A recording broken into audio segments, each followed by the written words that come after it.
Continuação do livro Os 7 Hábitos dos Pais e Professores Fascinantes, com Augusto Cury. No passado, acreditava-se que trabalho físico excessivo era o grande vilão da qualidade de vida. Hoje, sabemos que trabalho intelectual exagerado e não gerenciado é o maior vilão da qualidade de vida em todos os aspectos, seja em termos de saúde emocional, seja para a sustentabilidade das relações interpessoais, seja para as relações do trabalho, seja para a criatividade. Pensar é bom. Pensar com consciência crítica é ótimo. Pensar demais é uma bomba para a saúde psíquica. Grande parte da população mundial sofre da síndrome do pensamento acelerado, ASPA. Não gerimos os pensamentos e nossa mente opera em ritmo alucinante. A ASPA também afeta os jovens.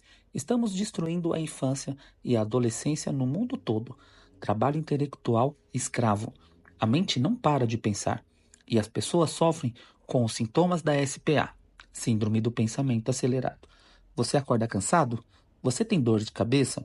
Dores musculares, irritabilidade e tem dificuldade de conviver com pessoas lentas? Estamos acelerados e queremos que todo mundo siga nesse ritmo.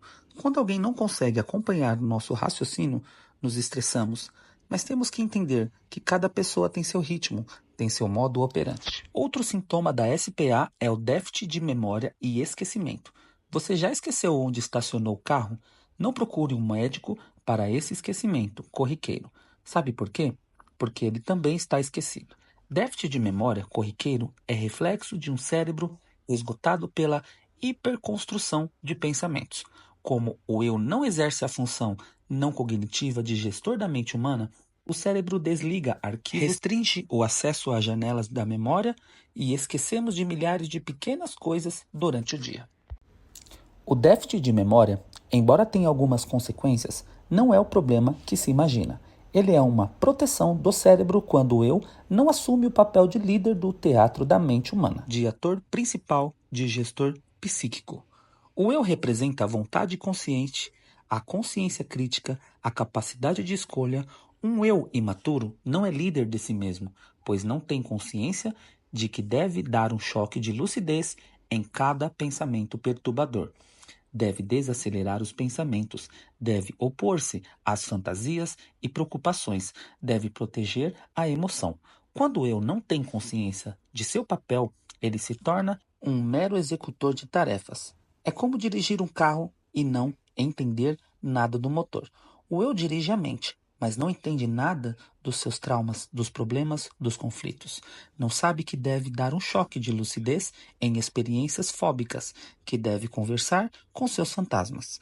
Não há vampiros fora de nós. Há pessoas que nos perturbam, nos machucam, mas os vampiros estão dentro de nós. Toda vez que sofremos por antecipação, vampirizamos nossa alegria, nosso prazer.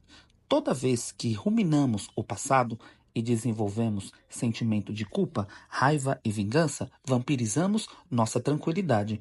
Toda vez que nos tornamos máquinas de trabalhar e não contemplamos o belo, não fazemos das pequenas coisas obstáculos aos olhos, vampirizamos o prazer de viver. Criamos muitos fantasmas ao longo da vida e é quase surpreendente não fazermos uma higiene mental, não desenvolvermos um diálogo com esses fantasmas, com essas fobias, com esses traumas, com esses conflitos. E deveríamos conversar com eles.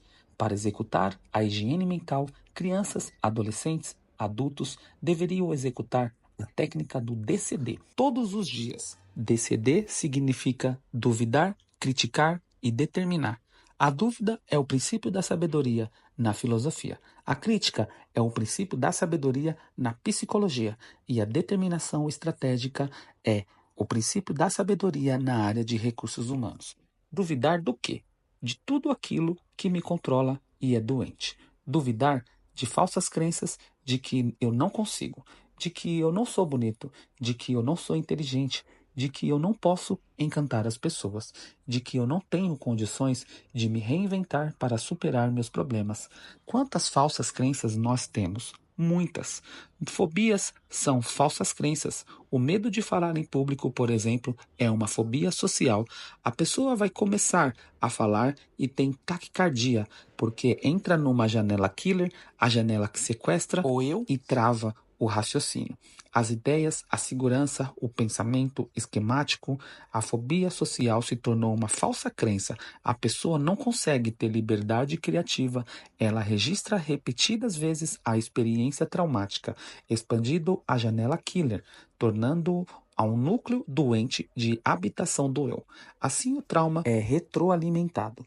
O eu da pessoa que tem medo de falar em público precisa aprender a duvidar da falsa crença, duvidar no silêncio de sua mente de que não consegue falar suas ideias com segurança.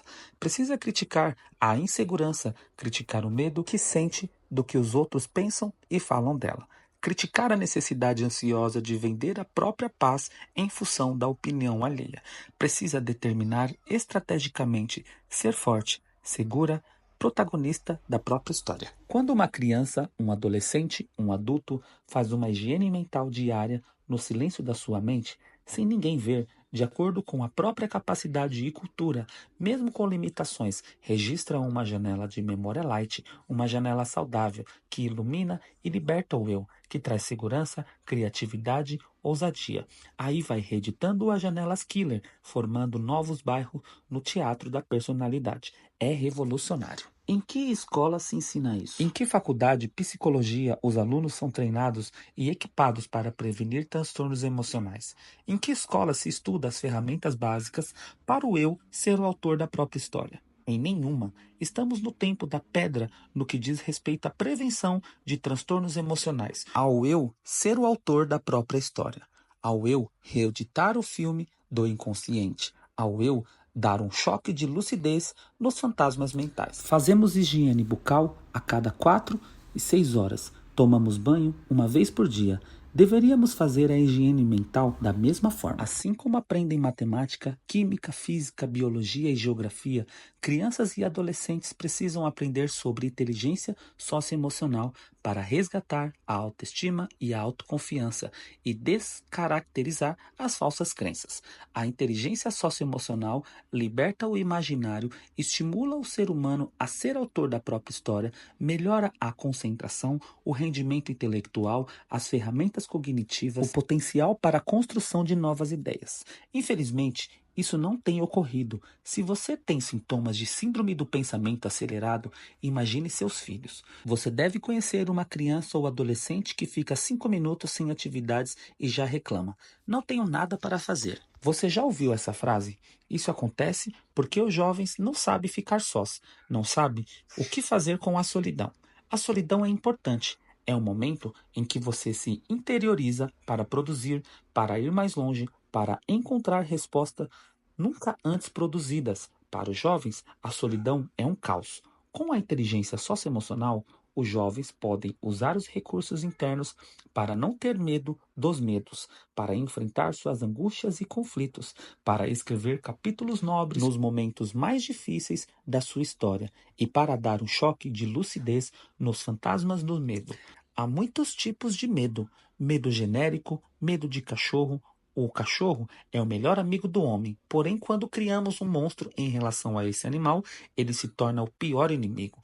Medo do escuro, medo do cartão de crédito. Quanto a isso, é bom tomar cuidado, pois projetar o alívio da ansiedade no consumo é arquivar mais janela killer, gerando mais sentimento de culpa e insatisfação que geram mais compras.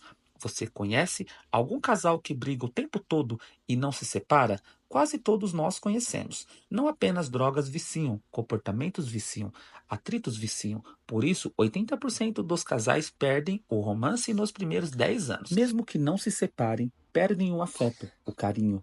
Não dão mais risadas das suas tolices. Não brincam mais. Levam a vida a ferro e fogo. Fazem do convívio uma fonte de atritos.